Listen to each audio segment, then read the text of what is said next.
Good afternoon, everyone. I'd like to call to order um, this meeting of the Sophia Travis Grants Committee. This is July 31st, and this is our very first meeting with the public this year. First, some introductions to you all. I'm Cheryl Munson. I chair the committee for the County Council, and two County Council members serve on the committee. You're awake. Okay. These are Jennifer Crossley on my left and Peter Iverson on my right. And we have two citizen members of the committee who are unable to be here today.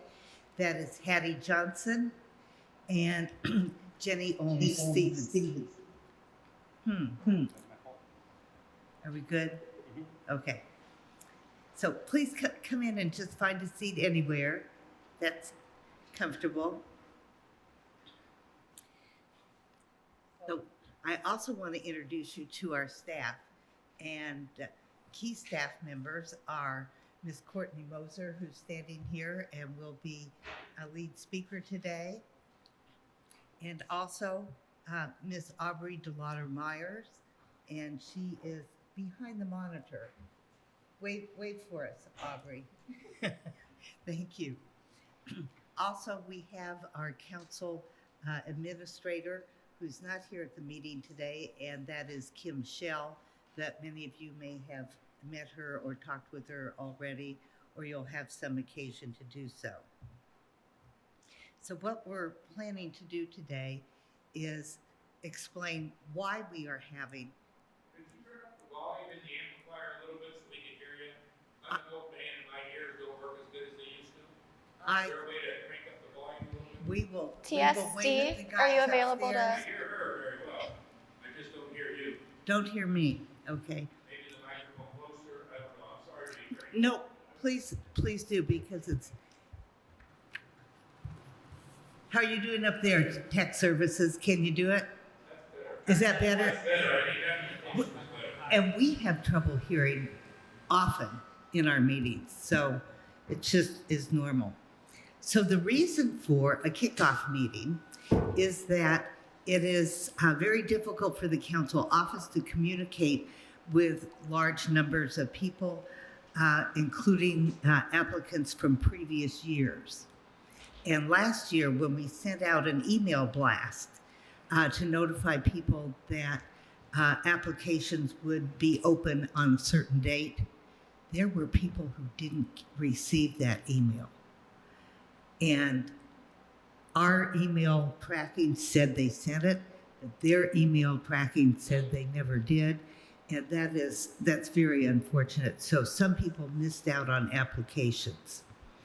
And we are going to have to just come up with other strategies.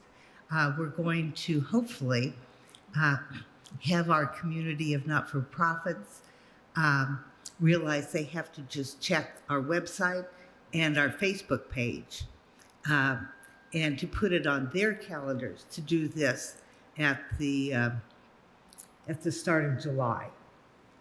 Don't you think that's a good time? Yes. Start of July. I agree. And it's important for the county council to have the grant decisions made before we finish up our budget process for the year. So that is timing that's on our shoulders to do. But please tell your fellow co-workers and all that we want to get to social media based communications for kicking off the grant cycle every year. And if these meetings are helpful to you, we'll do them again. So basically, we're going to have a short presentation with some PowerPoint slides put together by Courtney Moser. And I think this will be very informative for you. But you probably will have a question or two. And if you would make note and save those to the end, then we'll try and do all the questions together at the end and hopefully inform everybody. So in addition to those of you in the room who we're very happy to see in our NetU Hill courtroom, we do have, I think, 18 people online. Is that right? I can't see. I can't But see. I hope so. About that. So in addition, this meeting will be recorded. Yes. Thank you, TSD and CATS, for arranging that. And so people will be able to follow up afterwards who missed the in-person or online version. Okay, did I leave anything out? No, that's great. This is, she makes sure that this doesn't happen. Okay, Courtney, go with it, please. All right. Thank you, Counselor Munson. So I am Courtney Moser. I've worked with the council office for a couple years now and with the Sophia Travis grant. So I'm really excited for our first kickoff meeting and that all of you are here. There is a handout available in the front of the room for all of you. If you'd like to take notes, there's spots for that on the back. Again, to write down any questions you might have for that Q&A or just to write down notes for yourself. As Counselor Munson said, one of the things I'd like to highlight, if you'd like to move to that next slide for me, is that I'd really encourage all of you to first follow the Monroe County Council Facebook page and second to bookmark the Sophia Travis Grants webpage. Like Counselor Munson said, we've had problems with our email blasts and we had folks that weren't receiving them or they were going to the spam folder so they didn't see them. So we'd like to shift our main forms of communication to all of you checking those the website, and the Facebook page. So I'm gonna have Miss Aubrey pull up the Monroe County website so that we can show you exactly how to find that Sophia Travis Grants webpage.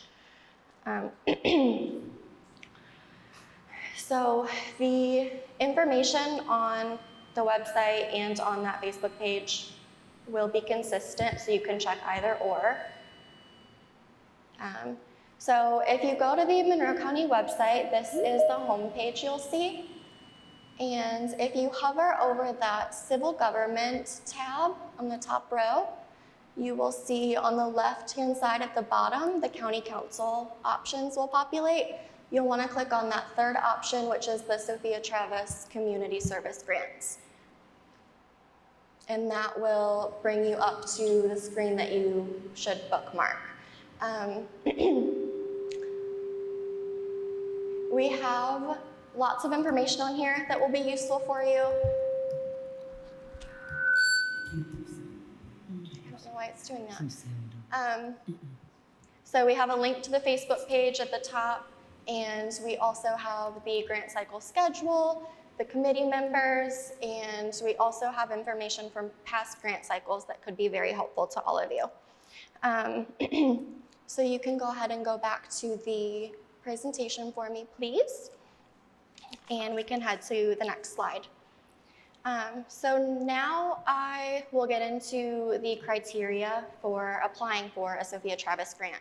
The most important thing is that you are a 501c3 organization and that you have that status upon submitting your application.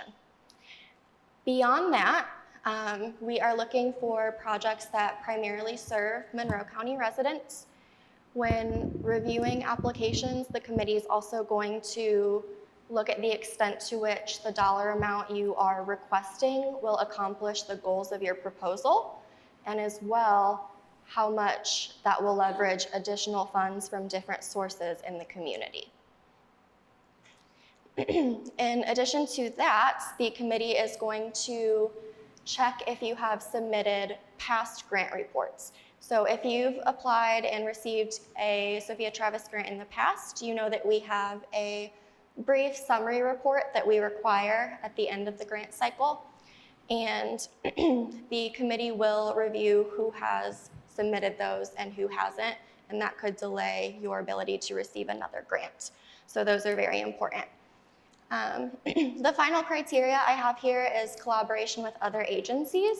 We would really like to highlight that this year and draw more attention to our collaborative agency application.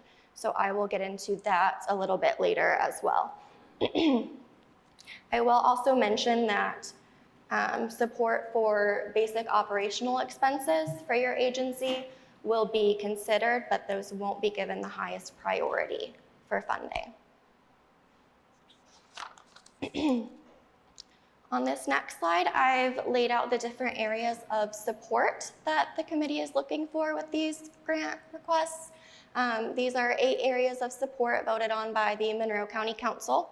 So first, we have health, food, nutrition, security, and shelter.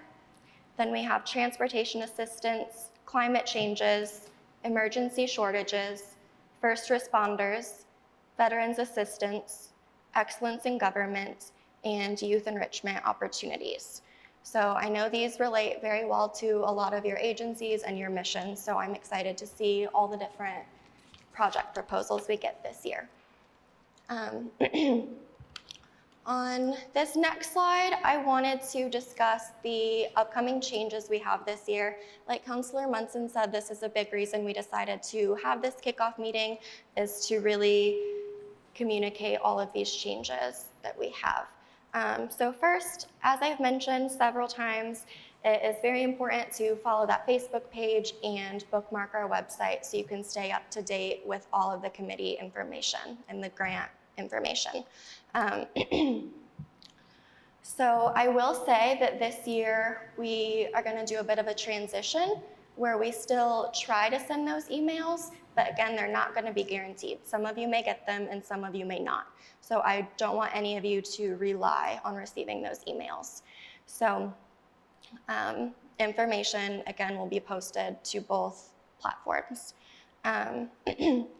Another significant change, I'm sure you all have noticed, is that we have moved our grant cycle schedule quite a bit. Usually we would already have submitted applications and be reviewing them right now. But applications will be opening this Thursday, August 1st at noon. They'll be posted by noon. And they will be due September 20th. So you'll have a little over a month and a half to complete these applications. And about a month following that is when the awards will be announced by the Monroe County Council. That will be at their meeting on October 29th. Another thing we have going on this year is the collaborative projects. So this has been an option for a couple of years now, but we'd really like to provide more guidance on it this year to see if we can get a few more of those. So I will get into that later as well. If we can go to the next slide. Thank you. I wanted to highlight the important dates and deadlines you all should be aware of. These are available on your handout. The 1st of August is when the applications will open this Thursday. They will be due September 20th again. About 10 days following that, we will allow agencies the opportunity to present on their application and on their agency mission to the committee and to the public. And about a week following that, the committee will meet to review their scoring recommendations. So each committee member will take their recommendations and they'll all come together to get a consensus on those recommendations. And those will then be presented to the Monroe County Council on October 29th. And that's when they'll officially be approved. At that point, they also need to go to the Board of Commissioners. And after that is when you would receive a grant contract if you were awarded funding. You would have 2 weeks, so November 15th is when you would need to submit your brief summary report, your grant contract by November 15th. So it gives you about 2 weeks. And then in December is when your award checks will go out. I don't have a specific date for that yet because it depends on the days of council and commissioners meetings, but I do anticipate it being the first few weeks of December, and it should be by the end of the year. So, yes. All right, and then I will have you go to the next slide, please, Ms. Aubrey. At this point, I would like to go through the actual application. So I will have you go ahead and pull that up for me and we can go through it together. I will be posting these again on Thursday when applications open, and they should be posted by noon. They'll be available on the Facebook page and on the website. So you'll see a link to this application, and you'll also see a link to guidelines that will lay everything out for you, but I'd still like to go through this with you as well. So again, do you mind zooming in on that for me? Thank you. Perfect. So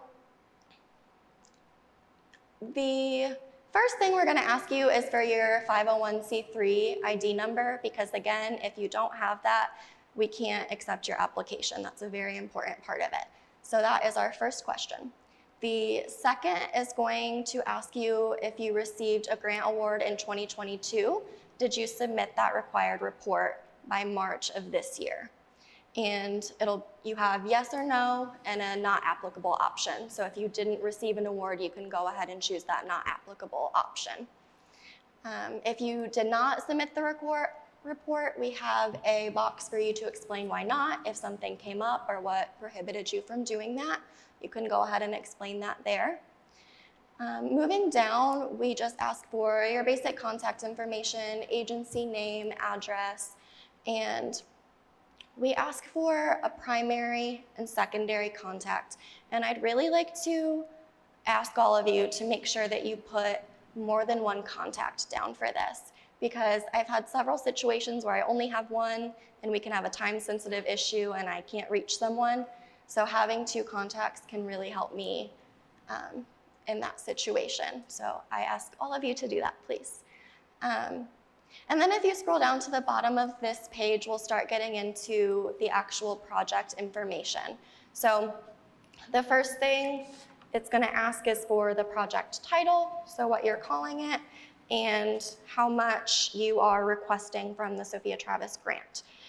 Next to that, it will ask you for the overall cost of your project as well. And then if you move down, it's going to ask you for the total number of clients impacted by this project. And then it will ask how many of those are Monroe County residents. Because remember, when we go back to that criteria, we primarily want these to serve the Monroe County residents. So we'd like to know how many of those we'll be serving. When you go to the second page, it's going to ask you about other local funding sources. So if there's anyone else that's providing funding for your project, if you can list that there for us and the amount that they're giving you. There's also a column on the right where you can choose if the funding is confirmed or if it's still pending. So if you're sure you're getting it or if it's not finalized yet. And then moving down, we'd like an itemized grant budget. So if you can list and prioritize the different elements of your project, with 1 being the highest priority, 10 being the lowest priority. And there are 10 slots there for that. And you don't feel like you need to use all of them, just use as many as you need. And then if we can scroll all the way down to the bottom, I have a sort of checklist there for you so that you can see as you're submitting the application what other documents you need to be sending me with it. So first is the most recent year-end financial statement for your agency, and that should include your funds, revenue, and expenditure totals. Second is going to be the grant project proposal narrative. So Ms. Aubrey, if you can scroll down to just a little bit further so they can see this third page. We've provided a form for you to put your narrative on. It's an 1,000-word maximum, so you are welcome to attach additional pages if you need to. I'll have you scroll back up. I just wanted to show them that page. And that page is just attached to the application. Following that, we need a W-9 form, and that needs to be for the current year, so make sure that W-9 form is up to date. Another thing I will mention is that The address that's on your W-9 form is where we will send your check. I get that question very often. We can't send it anywhere else than the address that's on that W-9 form. And then the last thing I have on this checklist is an agency cover slide, and that will pertain to the public presentation, which we will be talking about here in a couple slides. And then below that, we just need an authorized signature from someone in your agency. So that's the application. Again, if you have any questions while you're filling it out, you're welcome to reach out to the council office and we're happy to help you. And if you want to go ahead to that next slide, please, Aubrey.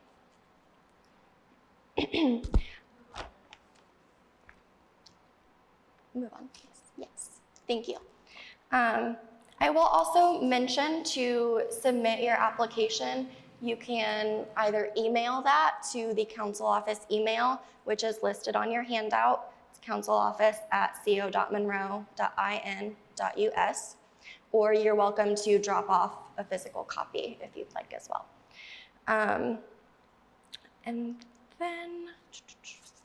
So then we will get into the collaborative applications. So like I mentioned, this has been an option for a few years, but we wanted to provide more guidance this year. When reviewing applications last year, the committee noticed that there were multiple projects around the community requesting funding for the same goal.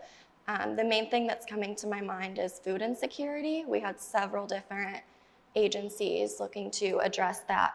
And so they were discussing ways that we could try to collaborate better as a community and maybe put those funds together and see if that addresses the problem any better. So this is an option that you are welcome to. We also know that you know best how to spend this funding. So if this is something that doesn't make sense for your agency, you do not have to do it, but you are more than welcome to. The application process is about the same. You'll be filling out the same application. It can be 2 or more agencies. One thing to remember is that at least one of those agencies does need to be a 501c3. So if you're not a 501c3, this would be a good option to partner up with someone who is. That way you can still submit an application. So the agency that is a 501c3 will be defined as the fiscal agent of the application, and they will also be our primary contact. That will be the agency that needs to submit the W-9 form and a year-end financial statement as well. The other part to this collaborative application is that all the agencies involved will need to complete a memorandum of understanding in which they detail the duties between them for the grant project. I will also mention that you can submit both. So you can work on a collaborative project with someone, and you can also submit a single application yourself. You are welcome to do one of each. There is not going to be a difference in the scoring procedures for these. There's not necessarily an incentive to do one versus the other. It's whatever works best for your agency.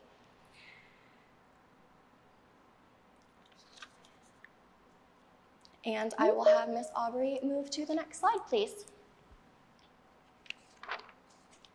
Thank you. So the public presentation is an opportunity for all of you to come and share your proposal and share your work with both the committee and the public. This will be on September 30th. It'll be here in the Nat U Hill room.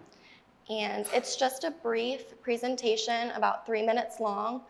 I don't want you to think of this as another thing you have to do to get this funding. I want you to think of it as an opportunity to come and share your work, share what your agency is doing. Like I said, it's a public presentation. It'll be recorded, so it's a great way to get the word out about all the great work that you guys are doing. You're not going to be judged based on the quality of your presentation. It won't impact your funding whatsoever. We're really just looking for folks to show up and participate and share what they're doing. The other aspect to this presentation is the cover slide. So while you are presenting, I will share a cover slide, which is basically just a PowerPoint slide. It'll be displayed right where my PowerPoint is. And we just want you to put the information about your agency there so that the public can see who you are and how to contact you. So we'd like you to include your agency name, a brief mission statement, and ways to contact you. So phone, email, and some leadership team names if people would like to reach out to you. There is a template that will be made available when the application is posted. So you can use this template as a cover slide and just fill in the information for your organization, or you are more than welcome to make your own PowerPoint slide and give it your own personal touch and just make sure to include that information that's listed on the guidelines. The presentations will be in a random order. We generate a random order to have you all go in, and I will post that to the website and the Facebook page. And that it'll be at least a week prior to the presentation date. We can move forward to the next page, please.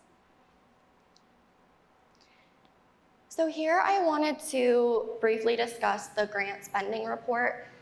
This is what I mentioned earlier, that the committee is looking to make sure that you complete at the end of your grant cycle.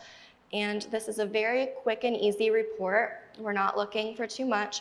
We just need a brief summary report of your project, what happened with it, if it was completed, if you had any hurdles, how it went. And we also need a copy of any invoices and receipts that the Sophia Travis grant funding was used for. The deadline for the report is, you have about a year and 3 months to work on it. So if you have quite a while. For example, if the funds for this year's grant cycle go out in December, you'll have until December 31 of 2025 to spend those funds, and then you have until March of 2026 to give us a report. So it's a really quick and easy report, and you have quite a bit of time to work on it, so I really, really ask that all of you do that, and that will help to make sure that you can continue to receive grant funding moving forward. And we also just want to stay involved in the projects that you guys are working on and know how they're going. I would also encourage you guys, if you have any pictures or any results from how your project went, definitely send those to us and we can share them with the council and with the community. So we really just want to stay involved and know what you guys are up to with this grant funding. That's all I have there. If you'll go, oh, great. I just have a couple tips for you to wrap up. Again, if you go to the Sophia Travis Grants webpage, like I've said 100 times already, you will see a lot of helpful things. We have past presentations available, so if you want to see presentations folks have done in the past to get a better idea of what to expect, those are all recorded. We always have the previous year's grant applications available online as well. They're all redacted with personal information, obviously, but we have those available if you'd like examples to help you work through your application. So again, those are available on the Sophia Travis Grants webpage. And then again, I will encourage you to follow the Facebook and bookmark the webpage. If you want to go ahead to the next slide. That is all I have for you. I am more than happy to answer any questions, and the committee is here to answer any questions as well. We have this table up here if anyone would like to come forward, and we'll also take questions via Teams if you would like to raise your hand. Okay. Would you like to come up and speak into the microphone so that everybody can hear your question along with the answers? Thank you.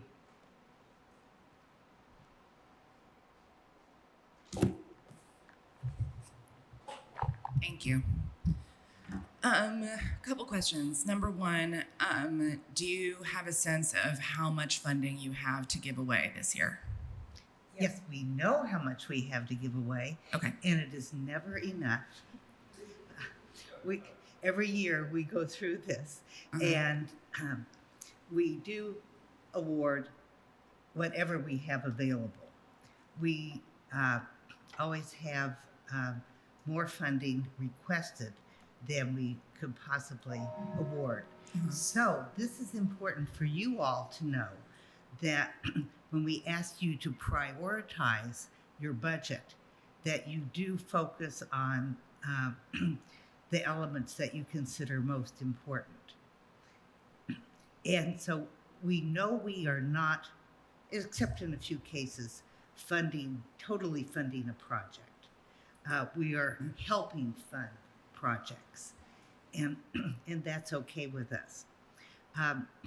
One thing that the committee pays attention to, and I want to mention this, is that we do not wish to provide salaries for staff.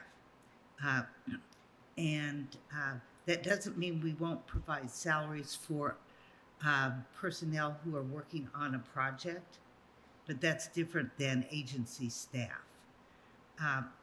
And that is because we want to see actual good works accomplished and to be able to share these with the public, and the public knows what they are getting because it's been described as part of a project. Mm-hmm. So I hope that's helpful for you. I have that number, the amount of funding that we have available, and that is listed on the application that will come out on Thursday. We have $167,000 total. Right. Okay, and is there a maximum to how much we can request? We've never put that down. No. Okay. I guess you could ask for the max. Right. Or you could ask for $1. Shoot for the moon. Just two more questions. One more question. When the category and areas of support for excellence in government, what is that? That is a little used, a seldom awarded category. It has been part of our initial ordinance setting up the committee and the grant program. And we did encourage departments of local government to do innovative things.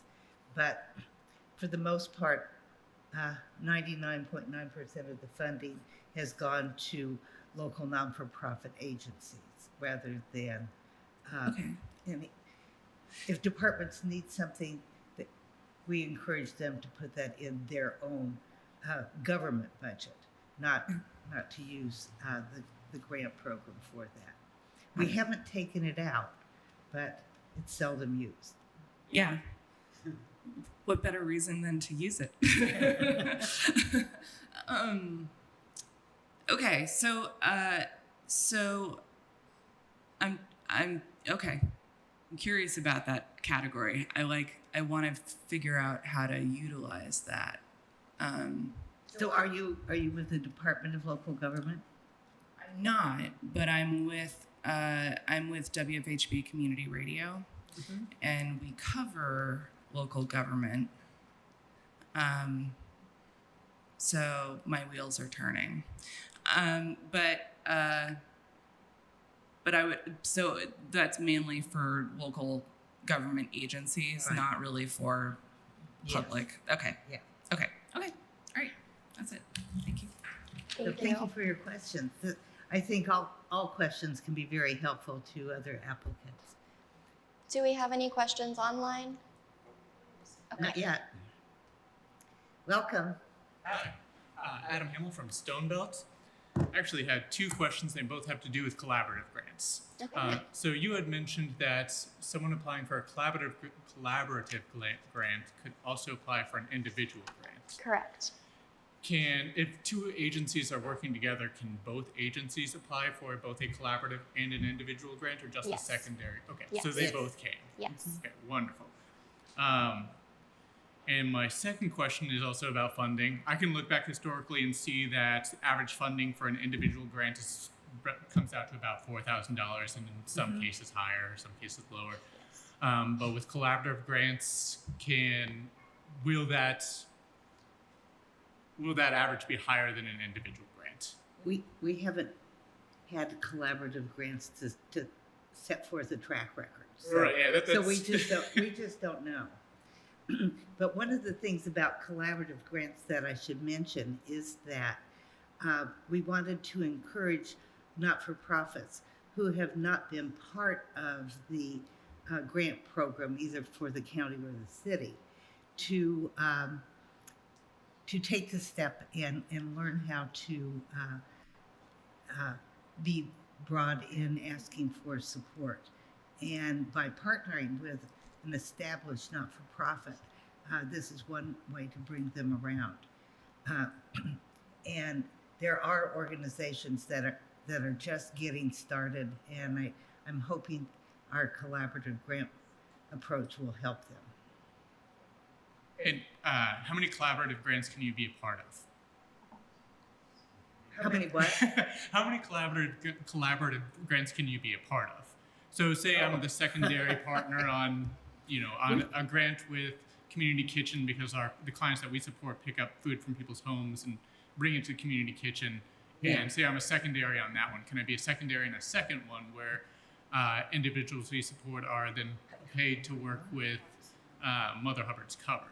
But we're going to have to make a big policy decision here on the committee. We don't have a Because, limit set anywhere at this point. We don't have a limit set anywhere, so I don't see why not. Nothing set out, so I think, right, Okay, but I mentioned you can't be the primary on more than one. yes, Okay, okay. all right.